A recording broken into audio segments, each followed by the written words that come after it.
পাপাই একটা ছোট্ট ছেলে বাচ্চা, বয়স মাত্র ৮। কিন্তু ওর খিদে যেন পাহাড় পরিমাণ।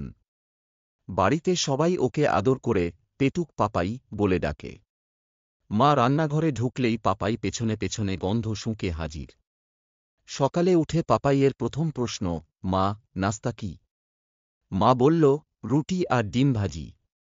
পাপাই মুখ কালো করে বলল, আজ তো খিচুড়ি খাওয়ার মুড ছিল। তবুও প্লেটে রুটি ডিম পেয়ে ৫ মিনিটেই চিবিয়ে গিলে ফেলল। স্কুলে যাওয়ার সময় ব্যাগে যত না বই থাকে, তার চেয়েও বেশি থাকে খাবার, স্যান্ডউইচ, বিস্কুট, বাদাম, চকোলেট।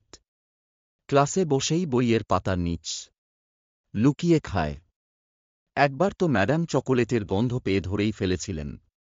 একদিন স্কুল থেকে ফিরে এসে পাপাই দেখে বাসায় কেউ নেই।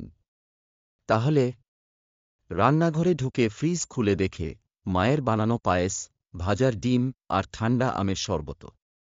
পাপাই এক দৌড়ে চেয়ার টেনে বসল, পায়েস গিলে ফেলে ডিমে কামড় বসাল, তারপর শরবত খেতে গিয়ে হাঁচি দিল। আচ্ছো, শরবতের সঙ্গে বরফ ছিল, আর পাপাই খুব তাড়াহুড়ো করেছিল। সেদিন রাতে পেট ব্যথা, বিছানায় কুঁকড়ে পড়ে রইল। মা বলল, এখন বুঝলি পেটুক হলে কি হয়।